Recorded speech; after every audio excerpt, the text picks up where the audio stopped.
What's really creepy about this whole thing is apparently these contracts for around $1,000. Right. It's $1,000. So that means you can hire someone to do a terrorist attack in Canada for less than what it costs for groceries for a month. When a 15-year-old is accused of committing a crime, who really pulled the trigger? The adult or the child? And today, starting off the crime show, I have Nick Dolinski with me, our producer at True Patriot Love Media. And I wanted Nick to just jump into this story, the Toronto story of what went down yesterday. Yeah. And the announcement by the Toronto police. Yeah, good to be here, Paul. So, so there was two arrests made, or was it two? Or arrests were made. So it's a 15-year-old and 18-year-old, sorry, up to 32 charges for this shooting. Not all the details are in, but I think what happened was there was a shot fired at the consulate. They took off running in a stolen car. Their plates were removed. The police chased them to Don Valley. They gave up there as a policy. Wow. And I guess they arrested them this week. Huh. Yeah. So now this is all tied to a foreign entity, correct? I don't think they didn't attribute the I guess the funder of this shooting, but this was part of this whole Telegram online app for youth for hire ring that's going on. Yeah, I think the previous shooting was tied to by the U.S. to Iran. Yeah. What's really creepy about this whole thing is apparently these contracts for around $1,000. Right. It's $1,000. So that means you can hire someone to do a terrorist attack in Canada for less than what it costs for groceries for a month. Yeah, I just don't know how, Nick. Like, the new playground is digital. I get it, right? Yeah. So whether on Snapchat, Instagram, gaming platforms, encrypted messaging apps, I get how these kids are interacting and the level with which they're interacting, right? Yeah. But what I don't get really is how slow the laws have changed and adapt to this, right? So, and how slow we're moving, because we're still having the conversation. I guess this is, good on them finding the shooters, right? I think that's, we got to pay tribute to where it's due. The police responded, but now they're saying, okay, there's still ongoing investigations on to who. And, I started off the monologue, like, who is the shooter? Like, who is the real criminal here? Is it the person paying the minor? And we all know why they're using a minor, right? Yeah. They're using a minor because the sentencing is lighter, because they have to pay them less, because they're not developed enough to understand what they're doing. Right? They're more reckless. They're more reckless. So, I guess it to me opens up a whole list of questions, right? What is the average age gangs first approach children? So how is this kind of being manipulated online? How much money? Well, I think you hit it. Does it take, is 1,000 the max? Is that what they're offering them? And quite frankly, are they getting them to do it for less? Who profits financially from these crimes? So I'm trying to figure out, is it just revenge driven? Is that all it is? Is it is this just some cartel in the background? Again, we don't seem to be very efficient in actually finding out who's recruiting them. So trailing back through their digital footprint to find that, figuring out who gave the order. No one takes credit for it. Who paid for the shooting? Again, that's the same thing. How do we identify these individuals? Well, I think it's a really good point you bring up about, who is the actual shooter here? Yeah. And is it the 15-year-old or 18-year-old that, drives by in a stolen car, takes a shot, or is it the person funding that 18-year-old? To me, it seems like the absolutely more important question is who's paying these kids. Yeah, and absolutely. And if we do find them, how do we dismantle their organization, and what commitment do we have to that? Because they're not in this country, right? So we seem to, and I think Joe. It was interesting because Joe Warmington actually came up. He did a great article on this, and I'm just going to paraphrase. I'm just going to read off what Joe wrote, but Toronto doesn't seem to want to acknowledge 2 recent international terrorist attacks. While Canada doesn't think Donald Trump is right about its leaders being nasty, it's hard to win an argument when the American consulate has been shot up twice this year and no terror charges. I would hate to think that this is, that this is, malicious negligence on Canada's part. This is obviously, to me, this is just it's our system being behind the, behind the loop, and it making us look bad in this scenario, of course. But no one's, interesting, Nick, no one's really stepping out front. The police chief is like, he's up there saying, I'm doing my job. I'm catching these 2 underage or, teenagers. We've handed it over to the RCMP. And then on the political side, we're not hearing much about it. So no one's stepping up and saying, okay, we need to figure this out. We need to create laws. We need to figure out how we deal with it. But it's not happening, right? Yeah. It's not coming to fruition. Yeah, it's frustrating, and with all the news of this, it's it would be much more comforting if we saw some action in regards to cybercrime like this. Yeah. So do we change the law? So that's my question next. Yeah. So this is where someone's got to step up and say, we need to change the Youth Act, the Criminal Code, automatic sentencing for adults. If they actually are abroad, so they're not living here and it's coming from another country, are there foreign sanctions? Are there fines, penalties? Basically, do we start to have increase our education in schools? Do we have now officers in schools, constantly talking about, this is where I think we got to, it's a TSN turning point for us. We have to actually look at it and say, okay, this is now here. It's happening. We can't turn a blind eye to it. Do we see more of it now? And if we see more of it, what is the next step? But no one wants to talk about it. I think that where Joe is going with his article, which I thought was great, was, we're all turning a blind eye to it, hoping it's going to go away. Yeah. But how does it go away, Nick? Because, it was interesting. I'm getting ready for this show, and one of the show writers backstage came up to me and said, "Hey, Paul, I was doing some research online of the number of guns and everything else. We have sorely underreported the number of guns in the country. So our registry is around 7 million, but there's sources and polling and studies and polling companies that say it's much in excess of 20 million now. So I went and took a look, and it's amazing actually what the estimated numbers of guns in the country are right now. And I think we're trying to pretend that doesn't happen. We don't want to update registries.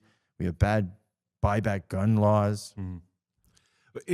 These guns, these extra guns they're not listed in the registry, are these illegal guns or are these just unregistered guns? So these are unregistered guns that they have tracking. And so they did a bunch of polling. I think they listed here on one of the gun blog sites, basically 20 million.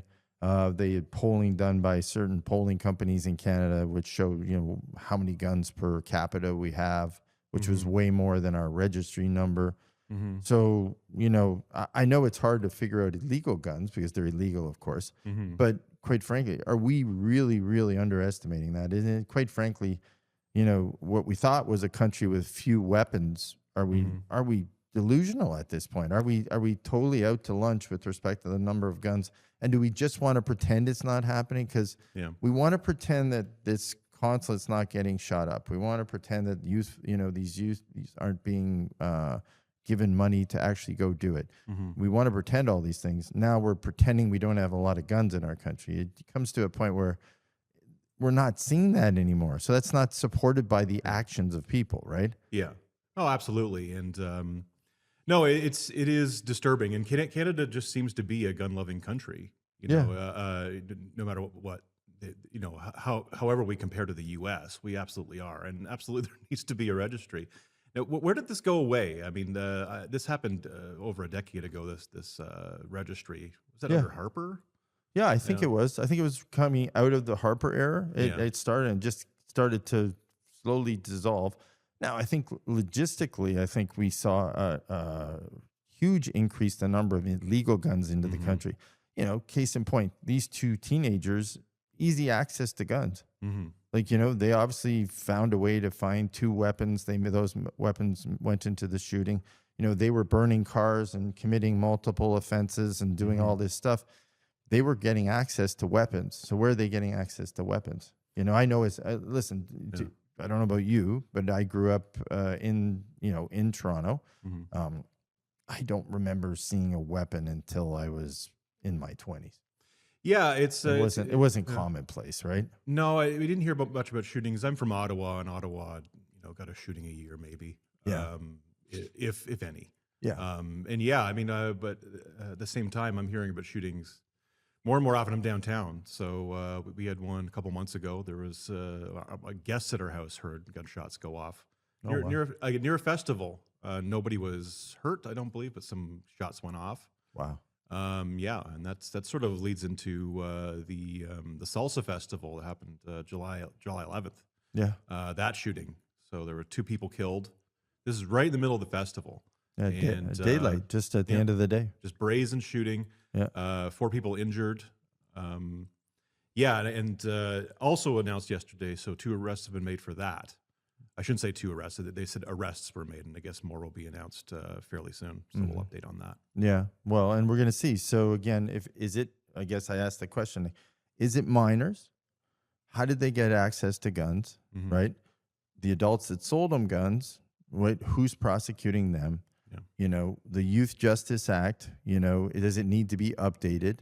The penalties, the criminal offenses, all those things, like, we can keep talking about it, but we need some action now. Like, let's be serious. Like, we can do show after show, great. But at some point, someone needs to actually step forward from a political perspective and a policy perspective and start to outline some steps, right? Like, it's just, otherwise, we're just going to keep watching mayors get on TV and, cry at crime scenes, politicians running down to crime scenes and standing up and saying how terrible. Okay, great. I get that, that's a great PR moment for you. We don't need that anymore. Quite frankly, we don't need you running down to the crime scene. Yesterday in Peel, I don't know if you saw that shooting in that car where the police, came from Toronto. They followed the 4 people in this Mercedes up into Mississauga. And then they interacted with them. Guns came out. There was a bunch of shooting happened. One of the officers was hit. The driver was shot, killed. People are passing out, Wow. They're trying to figure out if it's a stolen car. I don't think it turned out to be. Like, there's a lot, Again, we got to track. Okay, terrible incident. Terrible for everyone. It was, if you watch the video, it's awful. One of the relatives is passing out with just shock. And it's brutal, right? The whole thing is brutal. Work it back now, right? Work it back. Where did they get the guns? Where, if it's the car is theirs, fine. If it's not theirs, where did they steal the car? Like, what is happening here? And I think dissecting these things, the moments of going on to crime scenes and running around doing all that stuff, we got to stop that, right? Yeah. We don't want to see that anymore. We want to see some action in dealing with the core causes of this. Not only from the policing perspective, because the policing perspective is only one piece, right? Yeah. And even, I don't know if you noticed how frustrated the police chief was yesterday. I didn't notice that, no. Oh, yeah. But you know what? Actually, you should throw the video up, because he, at one point he just says, we need reform. Well, listen, we've talked about this before. We saw for a number of years a dramatic rise in young offenders being apprehended with illegal firearms in this city. We do see repeatedly young people prepared to pick up firearms and engage in incredibly violent activity. That's a problem. And our cops are relentless, and they will get them, arrest them, apprehend them, and put them before the courts where they belong. But there's other partners in the system that need to step up and do their job. So the justice system needs to do their part. Other agencies that support young people who find themselves in conflict with the law need to step up and do their job. And we will keep arresting them, but it's high time we stop the revolving door of young people and young adults being engaged in this kind of brazen activity time and time again in our public spaces. He just goes, we need reform, right? And he's right. Like, because quite frankly, no one wants to address it. So if they have these individuals that they're getting and they're used, they have multiple offenses when they're picking them up. It's not their first time, right? They have car thefts, they have shootings, they have they're not first time offenders. Yeah. They're getting out under the criminal, the laws are so lax. The bail reform is still struggling. I know we've changed it, but we're trying to figure all that out. Yeah. So Well, we talk about numbers a lot, crime rates, things like this, and we've talked about on the show many times about, is crime up? Is it down? Oh, it's up in this measure? It's not in this metric. It seems to me that this is kind of irrelevant. That the actual concern here is, are the policing methods, are the investigative methods, are the prevention methods keeping up with, the methods of crime? yeah, This seems to be the concern I'm having here when I look at all of this. It's not necessarily, we need more cops in the street. Is what tools are they using to prevent, these rings on Telegram? How are they preventing guns from getting to people through newer means? yeah, Yeah. No, I agree. Well, that's it's just like every industry in AI and tech and cyber, the industry's changing, so we have to change with it. But the laws also have to adapt, right? And the penalties. Absolutely. Nick, I picked up, from the West Coast, and Mike's traveling. So shout out to Mike, who's doing his West Coast tour. He was actually sending some awesome footage. He was with Kim Bolan last night, Okay. a crime reporter, and just an awesome crime reporter in Vancouver. Okay. Can't wait to see that. Yeah, I was QCing it this morning. So a really great show. But he was sending me, it was interesting. He was sending me fights in the street and homeless videos as he was making his way to his hotel. So he's sitting at stoplights, and there were fist fights going on during the daylight between people on the street. And then he pulled up, and there was like a whole street of homeless people bent over on fentanyl. So, I dug in. I said, Mike, I'm going to take a look at, what are the top stories kind of on the West Coast, because you're out there this week. Very interesting and scary, to tell you the truth, when I took a look at it. So I went into the shows, and, there's the top stories that I picked up from the West Coast were the RCMP in Cold Lake and Nanaimo are investigating fires. Okay. So it looks like there could be suspicious fires happening in some of these locations where fires are breaking out, right? Right. So they think these fires were set on purpose. Yeah, it looks like it. Okay. So, which is crazy, because like you're thinking, Yeah. I don't know if you followed this week, but in Spokane, in the U.S., this man was arrested. He actually strategically planned to set, I think it was 850 homes ended up going on fire. And it was a huge fire, and he figured out wind direction and heat, and then he set his fire. It was arson. He set it ablaze, and it's just a heartbreaking story. And I was watching it, and I'm thinking, do we have the same thing going on? And then I start picking up these RCMP investigations of suspected arsons, and the last one I got was 2 suspicious fires in 2 days in Duncan. So there we go.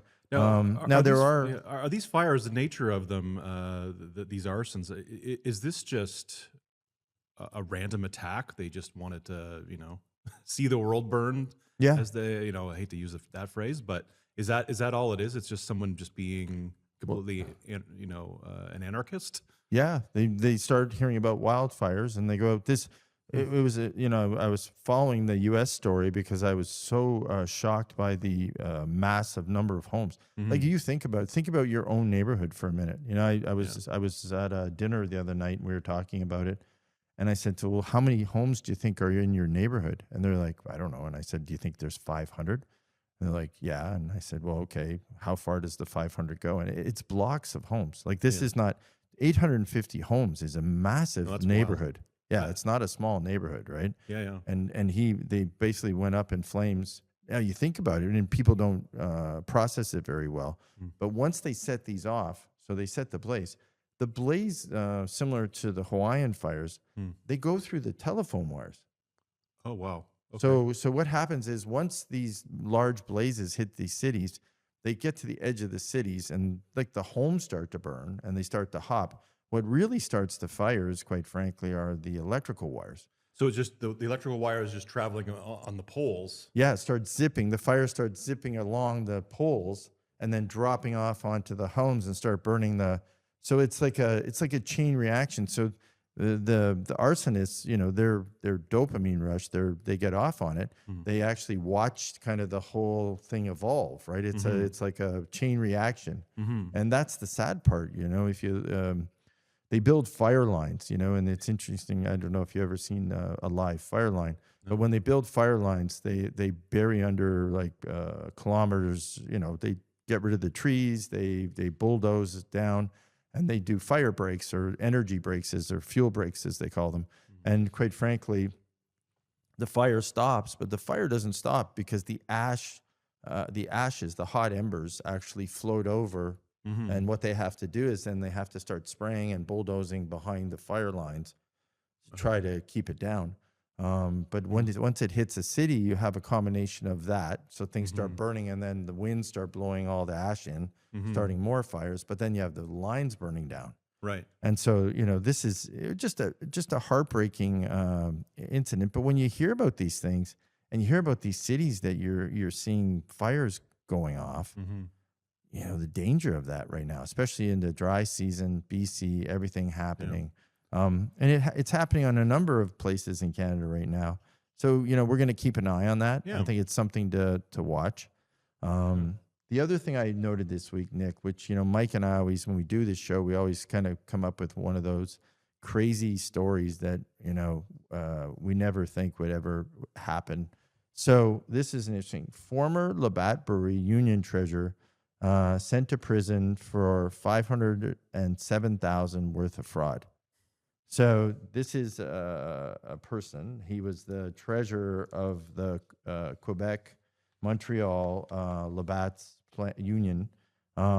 He actually took money out of their accounts, union dues out of their accounts, wrote himself checks over a period of time to the tune of $507,000. So, which is actually put these 400 people in this union totally in debt. So he destroyed the union, essentially. He destroyed the union, went to court. The judge has now asked him to only pay back $100,000, right, over 10 years. And he's gotten 40-month prison term. That seems kind of light. So he's said he had alcohol, depression, gaming. That's the normal story. That everyone's got all these issues. Set this man free. Yeah. So, but the consequences of this, I think, the lack of destroying that union, destroying the people's trust, the reputation of the union. At the end of the day, it's a terrible thing because, quite frankly, he gets out. Does he go again? Like, what is the rehabilitation process for this? And that's where I think, again, our legal system, like, he should never be able to handle money. He should never allowed to be bonded. He's like, where does this go? Like, because you do the math here. So he got 40 months. So how many years is that? 3 years? Yeah, 3 and a bit. 3 and years, 4. 507,000. He only has to pay back 100,000. So he's making well over $100,000 a year. Yeah, and he in jail. Yeah. But how does this? But he won't do the full term, right? So no, of course not. No. So say he ends up doing a little under 2 years. Yeah. Right. So he goes away for a little under 2 years. Yeah. He's saying that he's lost the money, he's spent the money, he's done maybe not, maybe he just had fun, but that was his decision, right? And so why is it not the full restitution of the full amount? I don't understand. I don't understand how this restitution works and how they determine it. I mean, obviously, he likely doesn't have $507,000 in his bank account. Right. But maybe he will eventually, maybe he will gradually. I don't understand what so did the judge make this ruling because he had spent the money, this amount? I'm confused. I'm very curious about what this restitution, how this restitution is determined. Yeah, it popped on the radar, quite frankly. And when we saw it, we're like, oh, this is a very odd one. Of course, we saw the brewery and we're thinking to ourselves, oh, that's very interesting. And then the other thing, and this is former CPA. So I always say to people, whether it's whatever association, whatever group, whatever you're doing, if you can, get an audit, have someone come in and look at your books, because quite frankly, this happens quite a bit. And I always think to myself, these 400 people in the union probably thought that he was a good guy, probably thought he was doing the right thing. But you hear these things all the time, and it happens to large banks. Yeah. They call them, slicing off a piece of the profits. Of course, yeah, that's what happened all the time. Yeah, it's very, and it's happened, since I've started in the accounting world. Yeah. I've seen it multiple times, and quite frankly, it's always basically because no one actually took the time to audit. It was an entrusted person in the organization. Yeah. You got to get a third party. Well, it seems that way, but it also seems like a pretty easy way to bust a union. Oh yeah. Well, so now they're in debt. So now you got to ask yourself, what do they get out of it, right? Like what do they, what do the employees do now? And are they going to be able to? Should they keep the union? Because they got to ask the union, like, what were you doing to protect my? Well, it's certainly a lesson learned. Right? I mean, obviously. And Nick, the last one on the East Coast I wanted to bring up again. We always seem to actually gravitate, unfortunately, to one of these every show. Mm-hmm. There was a large bust on the East Coast in Moncton, in New Brunswick, and it was coordinated raids starting in April. So there were two. They give them names now. Each of these raids have a name. I actually find it interesting. Like they're, I guess, project names, right? Okay. So Main Street raid, which is May 7th, they seized 550 grams of fentanyl. And then the Leopold Belvenue Drive raid that had another 527 grams of fentanyl. So, quite a bit of fentanyl all told being seized. So they've come to a conclusion on it. They tied them in to a major drug trafficking. So they got almost a kilogram at the end of fentanyl seized.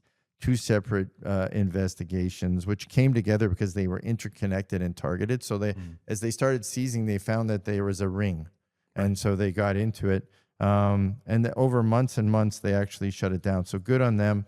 That much fentanyl, quite frankly, I think we've had this discussion. That'll kill a city, right? Like that's a lot of fentanyl, right? Yeah, I guess a kilogram doesn't sound a lot for normal drugs. Yeah.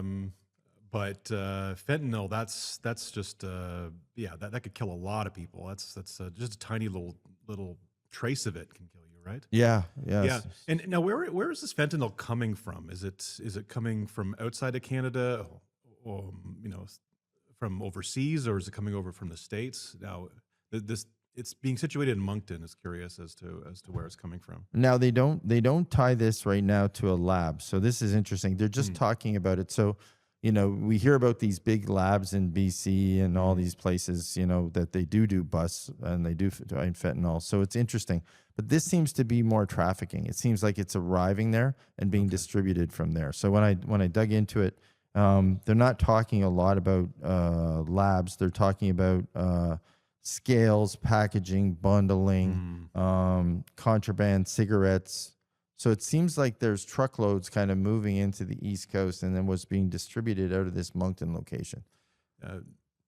Fentanyl and cigarettes, that seems quite rangy to me. Well, illegal, contraband cigarettes, right? Come from a number of places, in Canada, but and methamphetamines. Okay, yeah. So, pharmas, right? So it looks like, quite frankly, it's a whole smorgasbord.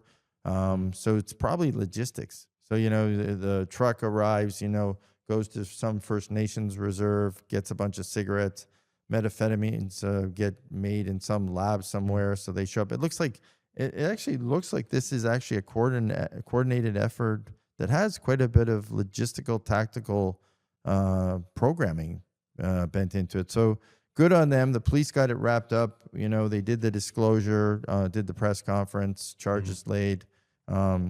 But, sad that actually it does happen. And when I did my East Coast tour, and I mentioned to you, I was, happy how much we went to St. John and Moncton. I was happy how much the city had cleaned up and was developing. Yeah, I was curious about that, how you felt about the state of the cities on the tour. Yeah. Well, you know what? Really good? Yeah, really good. And, there's a lot going on. We went to Magnetic Hill. We stayed in the city. Very clean, very quiet. Seems to be cleaned up from the last time I was there. I bid on a project there over a decade ago. And when I was there, it was in a rough shape. Yeah, it really was in rough. You could see it. The economy was bad. Housing was not good. Not a lot of jobs. But it looks like, quite frankly, it's on the upturn. So I'm happy, they're doing this work and getting these drugs off the street because, hopefully that'll help the community. I am interested in it. I am quite heartened by this kind of stuff because I see it myself in Toronto. Again, I'm downtown, and I also feel like in the last few years that downtown's cleaned up quite a bit. And we heard this coming out of Calgary. We heard this coming out of Ottawa, Montreal, all these places. But what's happening here? What's changed in the past few years that's making headway? Well, I think we might not like it quite, and it's interesting. And I was having this conversation with another person recently, and they said, "Well, what do you think it is?" And I said, "I think it's because the U.S. shone a light on it. Right. I really do. I think what we're starting to see is the U.S. started saying, like, time out. You can't smuggle things over the border to us." And so what happened was we were like, oh, someone else is seeing who we are. Right. I think, quite frankly, if we wouldn't have started talking about it, we probably would have just kept going. And I think now, even the commissions, the RCMP reports, everything, like they're just publicly saying, there's 3,000 to 4,000 criminal gangs in Canada. There's so much fentanyl. There's the logistics is this. We're just kind of saying it now. So, that's the genesis for this show where we started with Mike was really just to start talking about it. Right. Just every week, just have a conversation and say, okay, give credit where credit's due, make suggestions where we think they're needed. And quite frankly, do a little reporting on what's happening. Yeah, no, it's definitely there's been a lot more attention put on it. And obviously it's leading to good things that things are actually being done about it. Yeah, thanks, Nick. And you know what? For those of you, tune in, tplmedia.ca. Go to our /local site. You got to check it out because you're going to also see there Mike's tour in full detail. And he's going to share his thoughts and what's happening on the west coast of Canada. So stay tuned and check him out. You'll love it. He's excited. He's on the west coast. And Nick, thanks for filling in. Thank you. All the best. Looking for reliable and convenient personal safety products? Less Lethal has you covered. As Canada's only authorized Byrna distributor, we provide a range of products for recreation, protection, and security. Explore our Byrna launcher lineup, including the LE, SD, TCR, and Mission 4, designed for different levels of performance and protection needs. We also offer the Banshee personal safety alarm, designed to protect children, women, and vulnerable individuals. Because your safety is our top priority. Shop now at lesslethal.ca.